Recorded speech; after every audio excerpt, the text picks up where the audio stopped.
A finales de enero del año 2020, la Organización Mundial de la Salud ha declarado el nuevo brote de coronavirus como una emergencia de salud pública de importancia internacional.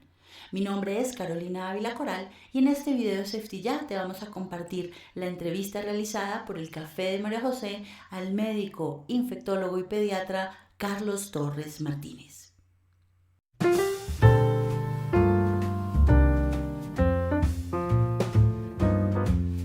El doctor Carlos Torres es médico, infectólogo, pediatra y además miembro de la Asociación Colombiana de Infectología, lo que también le ha permitido ser parte y asesor del Ministerio de Salud en temas como el que hoy nos ocupa, que es el coronavirus.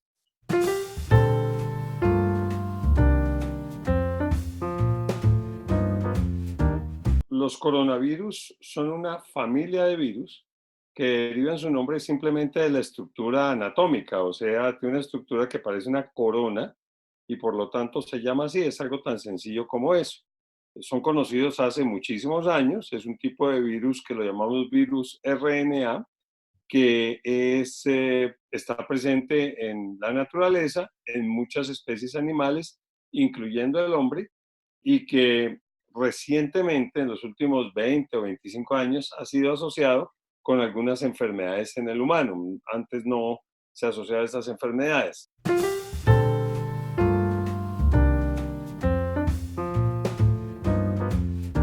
Pues, básicamente, no es un virus nuevo, no hay ninguna conspiración internacional, no lo fabricó nadie. Son virus que existen en la naturaleza y son de muchos animales. En muchos animales son muy prevalentes y no producen enfermedad, particularmente en algunos mamíferos como los murciélagos, pero también en anfibios, en serpientes y en muchas otras especies animales hay coronavirus.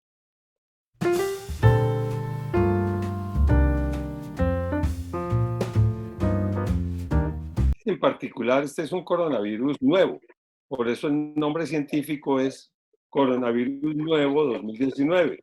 N, Novel, en inglés, Novel, Coronavirus 2019. Hay muchos otros coronavirus que no son nuevos. Y de hecho, en la vida normal hay coronavirus produciendo infección respiratoria u otras infecciones.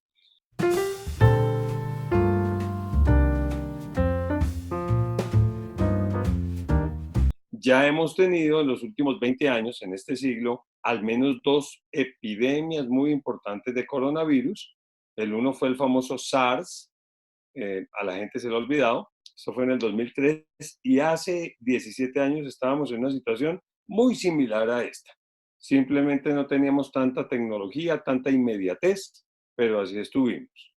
Y desde el 2011-2012, si viviéramos en el Medio Oriente, hay una cosa que se llama el MERS, que significa el Middle East Respiratory Syndrome, el síndrome respiratorio del Medio Oriente, y el MERS también ha sido una epidemia de coronavirus que todavía se sigue presentando en esos países. No ha habido en muchas partes diferentes a los países del Medio Oriente. Entonces,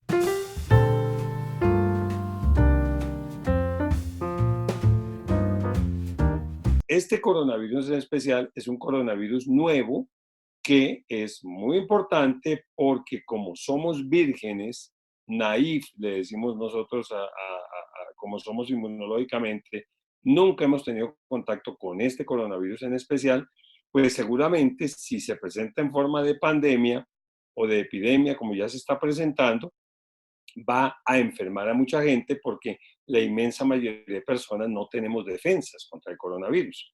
Si una influenza nos ataca, si un otro virus respiratorio de toda la vida, puede ser algunas defensas o por infecciones anteriores o simplemente porque los virus son muy comunes. Pero al ser esto nuevo, pues está produciendo este tipo de problemas y son virus altamente competitivos que mutan mucho y que se transmiten mucho. De ahí el riesgo y el número de cifras que ustedes ven cómo está aumentando en el mundo entero.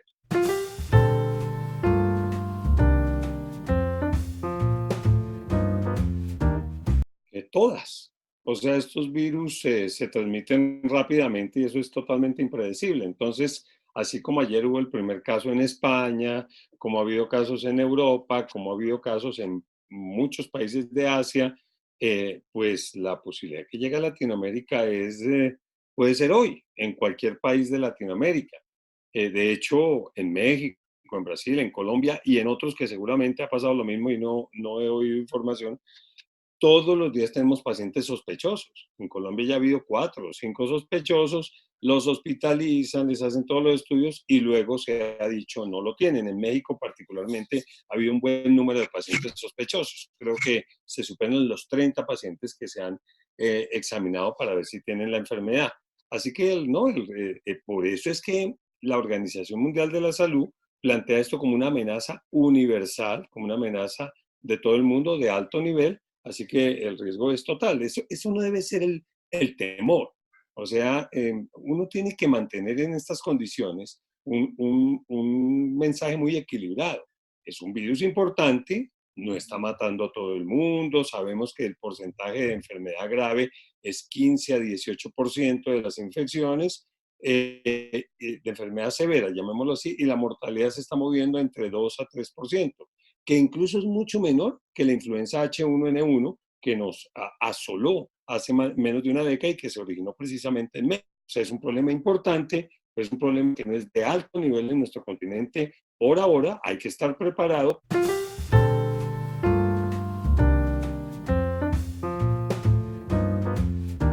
Sí, el contagio básicamente es respiratorio, por secreciones respiratorias, de persona a persona, de persona infectada. Incluso ya se ha demostrado que incluso sin síntomas puede estar o previo a la infección, como la mayoría de infecciones respiratorias, o incluso tener una infección que no tenga síntomas y contagia. Se está estudiando otras posibilidades de contagio, es muy pronto para decirlo. Se ha encontrado el virus en materia fecal, por ejemplo, pero no sabemos si es contagioso. Se ha encontrado el virus en sangre, no sabemos si es contagioso. Por ahora estamos hablando de una contagiosidad por las gotitas que emitimos al hablar, a nivel respiratorio por nuestras secreciones, tos, porque no tengamos las manos lavadas, este proceso en que nosotros nos tocamos la cara, la nariz, la boca y lo podemos transmitir a otras personas. Por ahora, está perfectamente documentada esa transmisión.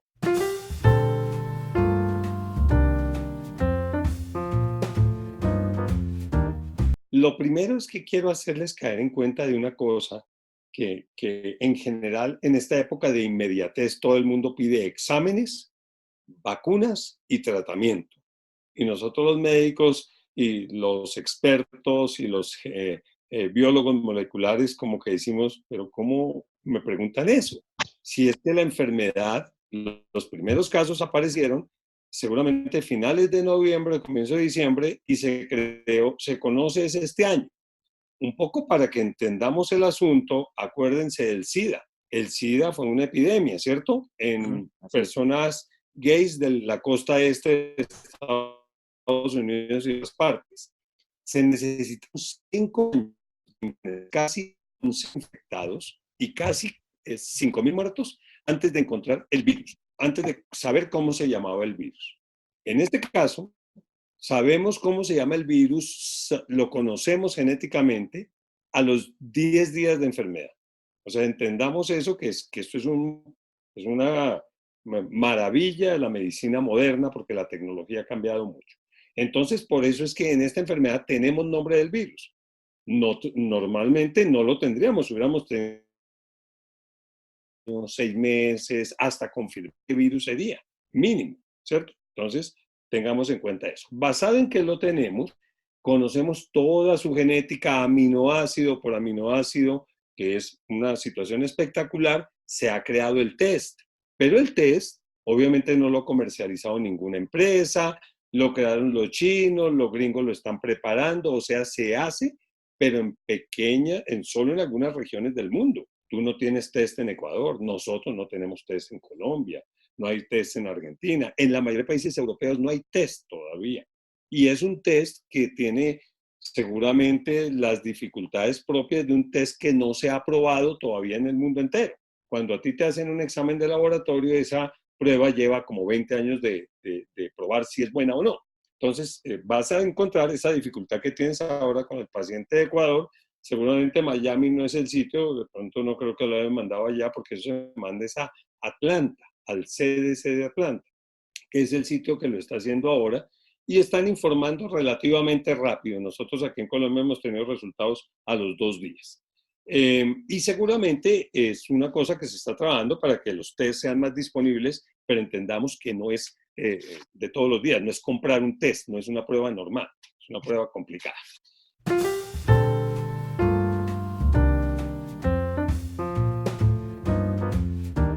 En cuanto a prevención, bueno, y mucho menos pensemos en que vamos a tener vacuna mañana. Va a haber vacunas seguramente. En el último brote de ébola, que es una enfermedad que es un buen ejemplo para mostrar cómo los humanos reaccionamos a esto, casi nadie sabe que hay un brote de ébola hace unos 3 o 4 años diferente del anterior, del de hace 5 años en Congo, y que ha matado como a 6.000 personas, que es mucho más que esto, pero como, digamos, se ha quedado restringido a África, la gente no sabe de eso. Hay tratamiento para esos virus del ébola que se ha creado rápidamente, pero ha demorado 3 años. O sea, antes de que tengamos un tratamiento vamos a demorarnos un buen tiempo. Y tener una vacuna de aplicación en todo el mundo, yo no creo que sea una situación real antes de 6 meses, un año, no creo.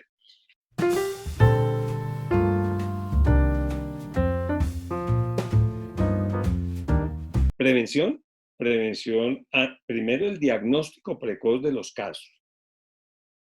Un coronavirus se puede manifestar como cualquier cuadro viral respiratorio que cualquiera de nosotros tenga. O sea, de hecho, la mayoría de pacientes que han identificado en Alemania, en Estados Unidos, en los otros países de Asia, han llegado con una gripa normal, tosiendo un poquito, algo de fiebre. Muy pocos han llegado críticos, muy pocos.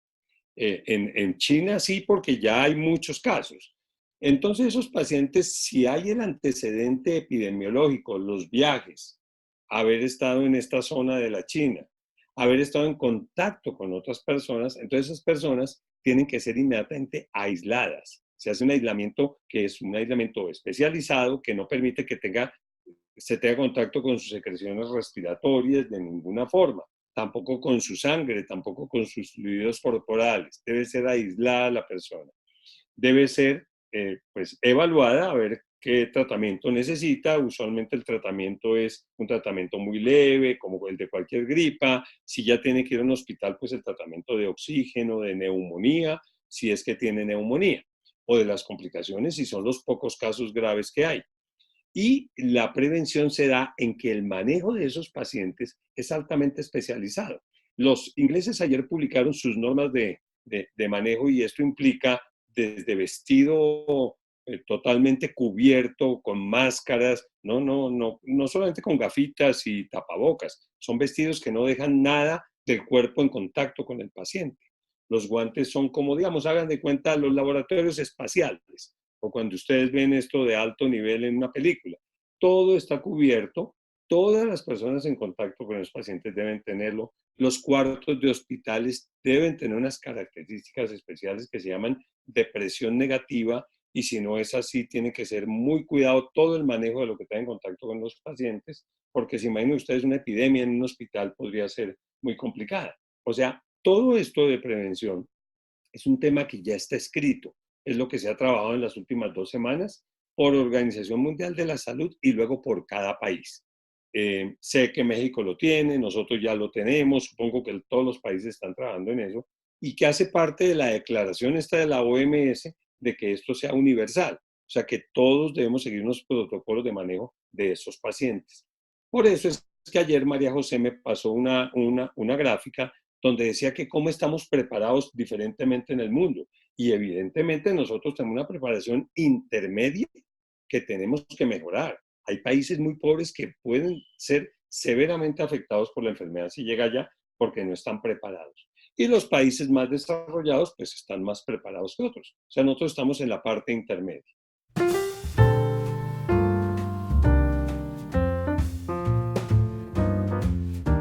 Si se tiene situémonos hoy, seguimos en hoy, mañana, pasado mañana, no sé en un mes cuál va a ser la situación. Pero hoy lo que tenemos que tener es un contacto probable con pacientes con coronavirus. Como no ha habido en nuestros países, es altísimamente improbable que una persona estando acá tranquilo vaya a adquirir un coronavirus que no existe por estos lados. Así que siempre es el contacto con o personas que hayan viajado recientemente a las partes del mundo infectadas o que sean originarios de allá y hayan regresado a esos sitios. Entonces, obviamente, ahí cualquier síntoma respiratorio debe hacer consultar. Es más, si la persona estuvo en contacto con personas o que después supo que están enfermas, tiene que ir e informar eso, es súper importante. Entonces, digamos, a un servicio de emergencias hoy por hoy, pues nadie en las situaciones normales de nuestros países tendría que ir por coronavirus. Claro que está llegando gente, porque la gente se llena de paranoia y entonces hay mucha xenofobia en este momento en el mundo que tenemos que ser muy tranquilos con eso. Y digamos, van a un restaurante y hay una persona de la China que seguramente ni ha estado por allá o algún oriental y tose y ya todo el mundo quiere ir a urgencias. Eso está pasando en nuestros países y están aislando un poquito a la gente. Obviamente esto sí ya es parte de esto, de acceder a participar en esto es para que las personas entiendan eso, lo vean a uno, ustedes también transmitan el conocimiento, porque no se puede manejar eso así. Miren el caso de Alemania. En Alemania ha habido 7 casos y 6 de los 7 casos han sido porque una ingeniera china fue a una empresa, a una población cerca de Múnich. Ella no venía de Wuhan, venía de Shanghái, vino de la China a Alemania, estuvo 2, 3 días en reuniones de negocios, no tenía ningún síntoma. Cuando se devolvió en el avión se empezó a sentir mal, se habían pasado un poco de días, lo había adquirido en Shanghái antes de ir a Alemania, estuvo en Alemania perfecta, pero se sintió mal en el avión, fue, consultó y tenía el virus. Ella estaba en buen estado, nada grave. Les escribió a los alemanes diciendo, mire, tengo el virus y miren a ver qué ha pasado. Y el primero que cayó fue el que estuvo más en contacto con ella. Y los otros casos que han encontrado son personas que no fueron a China, algunos no tuvieron contacto con este personaje, pero sí con el alemán que se enfermó primero. Ese caso salió ayer publicado en la revista médica más prestigiosa que se llama el New England Journal of Medicine, que casi diariamente está publicando casos. Entonces, este es un buen ejemplo de cómo cuando llega a un sitio, si digamos las condiciones se dan, puede haber como una mini epidemia en esa empresa. Ninguno de esos pacientes ha estado grave, de los alemanes, todos han sido manejados, ya algunos han superado su enfermedad, pero esa es la forma como vamos a ver casos seguramente, se va a transmitir de esa forma. Gracias, doctor. Entonces, ¿cuál es la diferencia entre una epidemia y una pandemia? Y la pregunta también sería, ¿nosotros ya estamos hablando de pandemia? No, todavía no. Una pandemia es una infección que se disemina de manera rápida. Hay algunos criterios epidemiológicos y matemáticos que miden cómo está la diseminación y que se disemina, como lo dice el nombre, pan es universal por todo el mundo.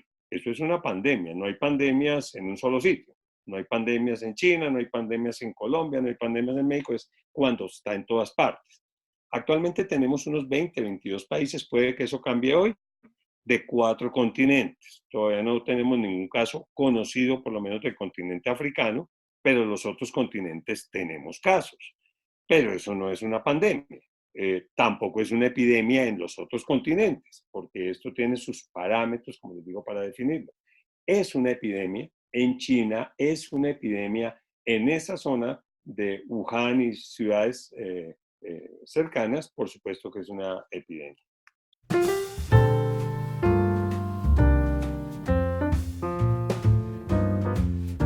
Bueno, ya como te digo, está en acceso, todos podemos entrar a la página de la Organización Mundial de la Salud.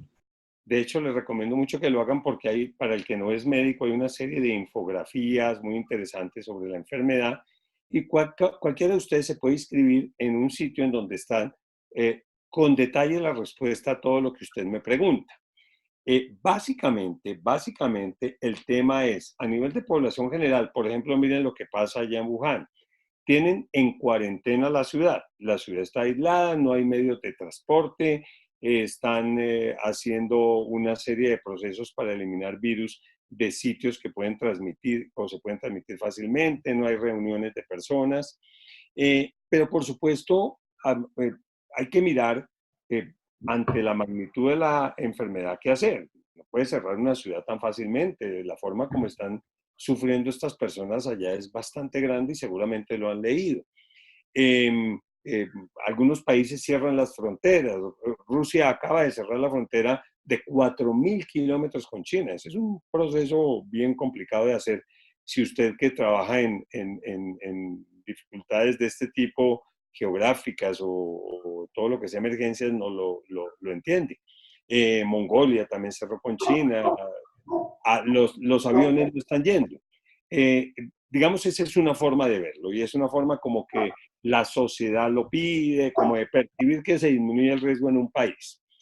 Si ya tenemos un paciente en un hospital, lo confirmamos positivo hoy, mañana, pasado mañana en cualquiera de nuestros países, el protocolo está dado, la persona tiene que ser totalmente aislada mientras deja de transmitir la enfermedad y el manejo de ese paciente debe ser absolutamente impecable. Se llama aislamiento en inglés, airborne droplets y secreciones respiratorias. Eso es unos protocolos específicos que están escritos que creo que se salen del resorte pues, de este grupo porque son el tipo específico de mascarillas que usamos, de guantes, de los vestidos que usamos, que todos tienen su correspondiente número y sus correspondientes características. Lo mismo con si un paciente en neumonía está en un ventilador, es un tipo de ventilador con unos filtros especiales, el procedimiento de las basuras que salen de un hospital es súper especial, el manejo de cadáveres es súper importante y como les digo, todo lo pueden encontrar al detalle en esta página de la Organización Mundial de la Salud. Nuestros países están obligados a seguir esos lineamientos. Ahí es donde el tener, digamos, personajes o en las autoridades liderazgo que permitan hacer eso es lo que nos va a tener a hacer un manejo ideal de estas condiciones. De ahí que se piensa que hay países que pueden estar mejor preparados y otros peor preparados, pero nuestros países deben estar, subrayado 3 veces, deben estar preparados al mejor nivel, estamos en capacidad de hacerlo, se tienen los equipos. En México ayer salieron los lineamientos, Colombia ya los publicó también, no sé si Dominicana, Ecuador, pero todo es prioridad, los ministerios de salud están trabajando en este tema. Eh, Obviamente tenemos que estar preparados porque puede haber casos en cualquier momento, pero es un manejo de emergencias que está basado en epidemias antiguas. No necesariamente este virus va a ser igual a los otros coronavirus, pero no nos queda otra opción que conocer esos datos. Ya, por ejemplo, sabemos cosas de este propio virus. Ya les hablé de la mortalidad, 2 a 3% por ahora. La transmisión, hay algunos estudios iniciales, se piensa que cada caso infectado transmite entre 2 y 3 personas. Eso lo llamamos el índice de infectividad y ya también lo conocemos. Sabemos desde cuántos días antes la persona está infectando. Sabemos que el tiempo de incubación parece ser mínimo de 3 días, pero puede irse hasta 2 semanas. O sea, una serie de datos que son muy importantes para diseñar todos los estrategias de prevención.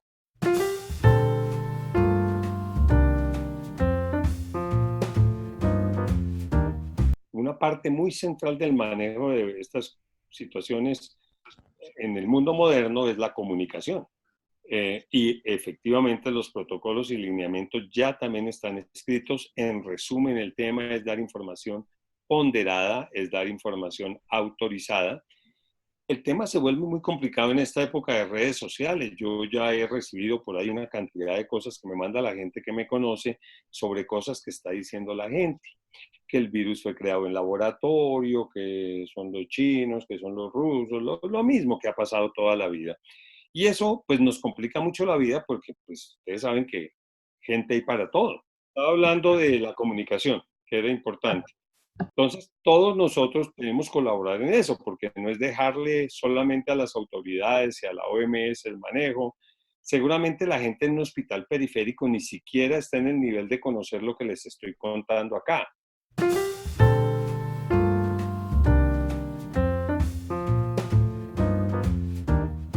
También me preguntaba si todos los hospitales del país van a estar en capacidad. No, no lo están los hospitales de China, ni los de Estados Unidos, ni los centros periféricos. O sea, cuando haya un paciente, obviamente todos los hospitales están unidos con una serie de protocolos, pero seguramente se tendrán hospitales centralizados para poder manejar esta circunstancia.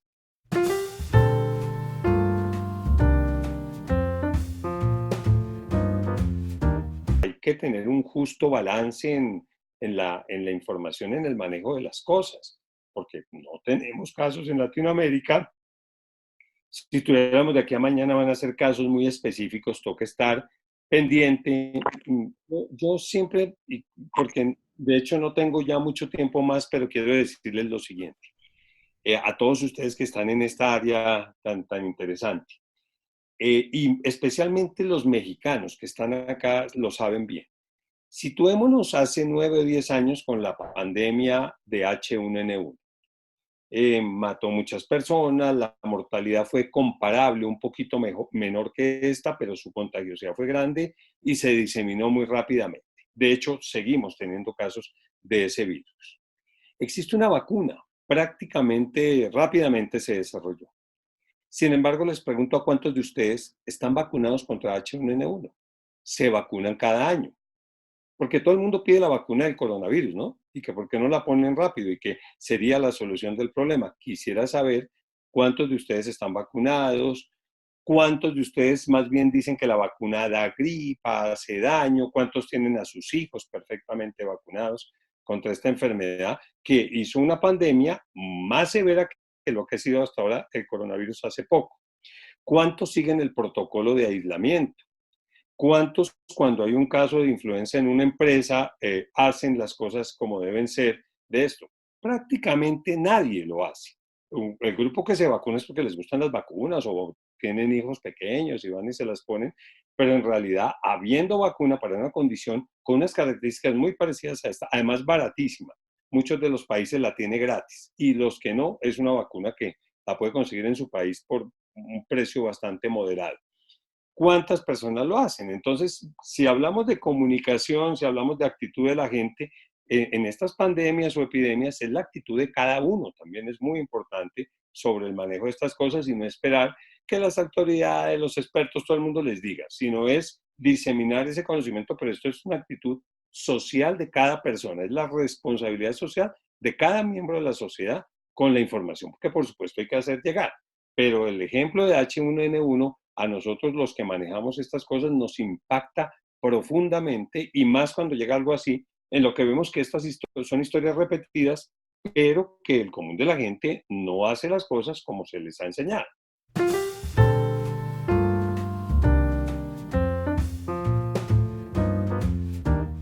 Sí, hay el impacto sobre las familias es importante y el manejo que uno haga como toda infección respiratoria. El lavado de manos es fundamental, no olvidarlo. Es el lavado de manos frecuente, continuo, ante cada circunstancia en que uno tenga contacto con sus secreciones. El manejo del estornudo, el manejo de cómo deposita los pañuelos desechables que se usen para esto, la protección de los niños. Esta enfermedad hasta ahora no ha afectado a niños en proporción grande. Y entonces por ahí se oye que es que eso no enferma a niños. Obviamente va a haber niños afectados en la medida en que la epidemia crezca. Pero por ahora ha sido adultos. Otra característica es que en influenza y en otras epidemias ha sido adultos con enfermedades, ¿no? De base. Aquí ha habido mucho adulto sano que la enfermedad la ha habido.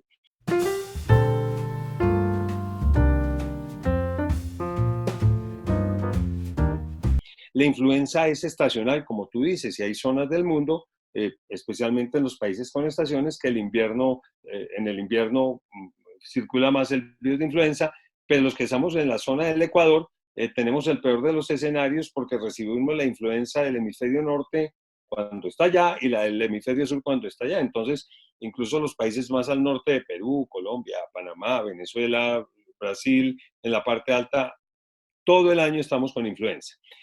Así que tenemos que vacunarnos siempre. Entonces, por ahora en coronavirus es muy prematuro hablar de eso. El clima ahora en la China es un clima fundamentalmente frío. No sabemos qué pase en verano, no sabemos qué pase, no tenemos idea. O sea, nosotros lo poco que sabemos es lo que les he transmitido y lo que seguramente han leído, porque si leen sitios autorizados está muy bien. Hay una revista en Colombia que se llama la revista Semana. Ahí hicimos una entrevista esta semana y entonces sacaron una información súper bien hecha, salió publicada hoy y eso entra en internet, semana.com. Ahí pueden ver el asunto como una buena información, pero hay muchos sitios para estar mirando. La BBC está sacando unas infografías maravillosas de una buena calidad. Pero hay que mirar todos los días porque les decía para terminar, Fabio, con tu pregunta, lo que no sabemos es inmensamente más de lo que sabemos. Tenemos mucha información, es muy interesante para nosotros los que manejamos estas enfermedades infecciosas, todos los días saber algo nuevo de un virus.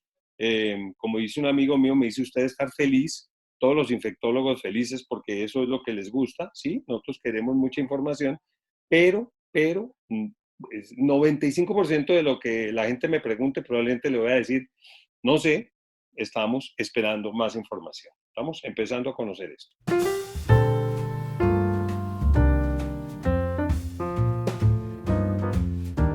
No, la información oficial es la real y como todas las enfermedades, a pesar de una buena vigilancia, revela seguramente la punta del iceberg del problema.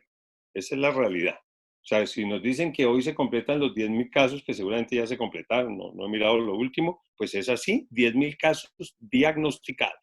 ¿Sí me entiende? ¿Cuántos no en la misma China no llegan al sitio donde los están examinando? O digamos, ¿cuántos están sin síntomas portando el virus y transmitiendo?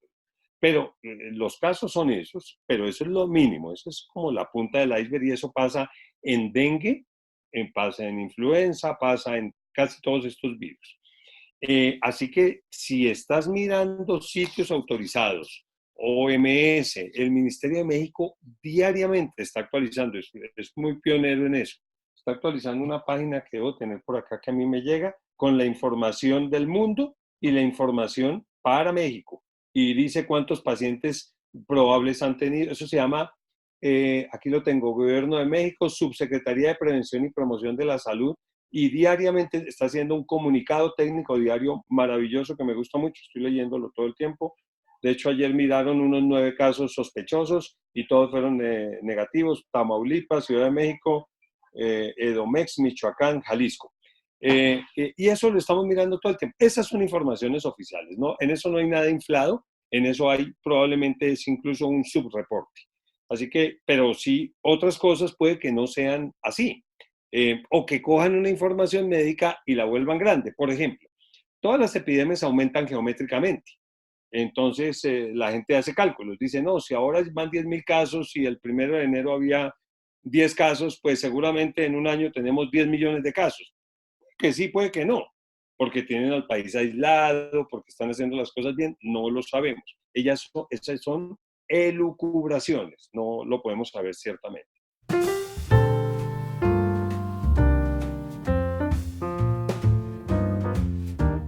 El mensaje es interesarse personalmente como lo están haciendo ustedes, por eso accedí a estar contigo. Interesarse personalmente sobre la enfermedad es una responsabilidad de todos. Enterarse de lo que está haciendo cada uno de sus correspondientes países, todo está publicado. Conocer los datos que son. Obviamente, si la situación se sale de control, estaremos en contacto. Yo con gusto estaré acá contándoles qué ha cambiado, pero es estar día a día en estas cosas. Ya tenemos experiencia en lo que ha pasado antes, la enfermedad va a ser muy fuerte este año y ya el año entrante probablemente esto comience a disminuir y a decantarse como debe ser. Básicamente ese sería el por ahora. Agradecemos al doctor Carlos Torres Martínez y al equipo del Café de María José por permitirnos compartir esta entrevista con los seguidores de Safety Ya. Si te ha gustado este video, dale me gusta y no olvides suscribirte a nuestro canal y activar la campanita para que te lleguen notificaciones cada vez que publiquemos un nuevo video. Déjanos en los comentarios si tienes más preguntas sobre el coronavirus que no hayan quedado resueltas en esta entrevista. Y no olvides visitar nuestro canal. Mientras tanto, te dejamos este video que puede ser de tu interés.